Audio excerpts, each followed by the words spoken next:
warahmatullahi wabarakatuh. Halo semuanya. Sebelumnya perkenalkan, nama saya Rafisa Kasmira. Di sini saya akan menjelaskan tentang pengertian, jenis, dan fungsi lingkungan pendidikan.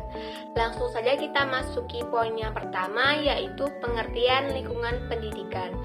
Seperti yang kita tahu bahwa lingkungan dapat diartikan sebagai suatu ruang dengan segala benda dan keberadaan makhluk hidup, termasuk manusia dan perilakunya, yang mempengaruhi kelangsungan dan kesejahteraan makhluk lain.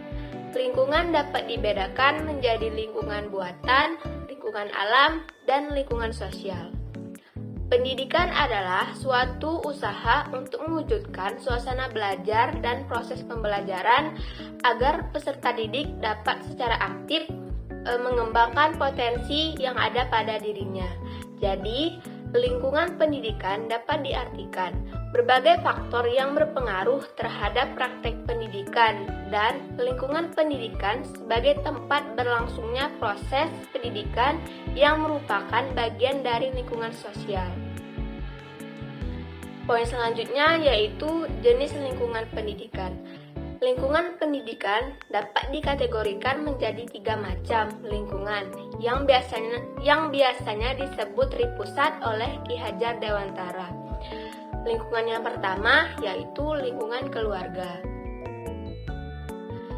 Keluarga merupakan lembaga pendidikan tertua, bersifat informal yang pertama dan utama dialami oleh anak, serta bersifat kodrati, orang tua yang bertanggung jawab memelihara, merawat, melindungi, dan mendidik anak agar tumbuh dan berkembang dengan baik.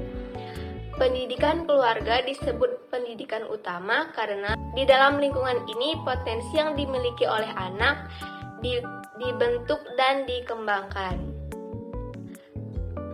Pendidikan keluarga dapat dibedakan menjadi 2, yakni pendidikan prenatal atau pendidikan sebelum lahir. Pendidikan ini berlangsung dalam kandungan, seperti melakukan pemeriksaan secara rutin, memberikan nutrisi dan gizi yang baik, dan menciptakan lingkungan yang sehat dan nyaman untuk janin. Secara sederhana, pendidikan prenatal ini bertujuan untuk menjamin agar calon bayi sehat selama dalam kandungan hingga lahir nanti. Lalu, pendidikan postnatal atau pendidikan setelah lahir. Pendidikan anak dalam lingkungan keluarga dimulai dari anak lahir hingga akhir hayatnya. Dari anak lahir sudah diajarkan bagaimana cara tengkurap, minum, makan, berdiri, dan berjalan.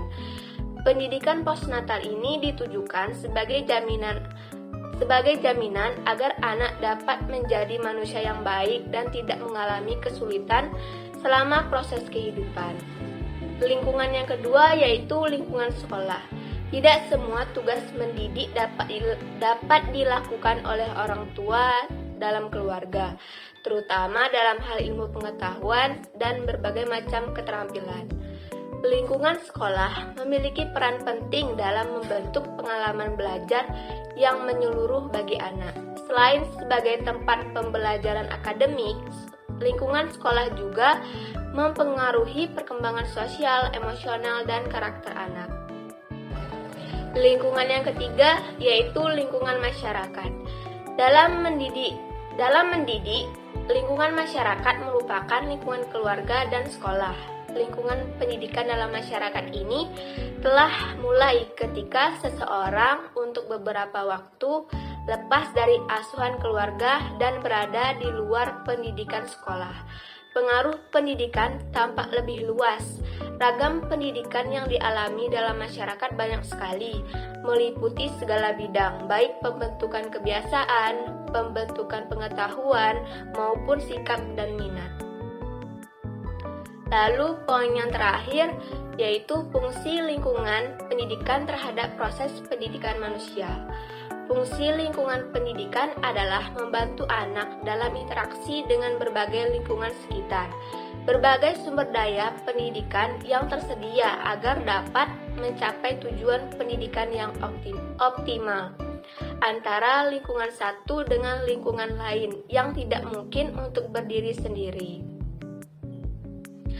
terdapat hubungan timbal balik dan saling mempengaruhi antar lingkungan pendidikan, seperti lingkungan keluarga sebagai dasar pembentukan sikap dan sifat, lingkungan sekolah sebagai bekal skill dan ilmu pengetahuan, dan lingkungan masyarakat merupakan tempat praktek langsung dari bekal yang diperoleh dari keluarga dan sekolah, sekaligus sebagai tempat pengembangan kemampuan diri. Baiklah, itu saja yang dapat saya sampaikan. Semoga bermanfaat untuk teman-teman semuanya. Saya akhiri dengan wassalamualaikum warahmatullahi wabarakatuh.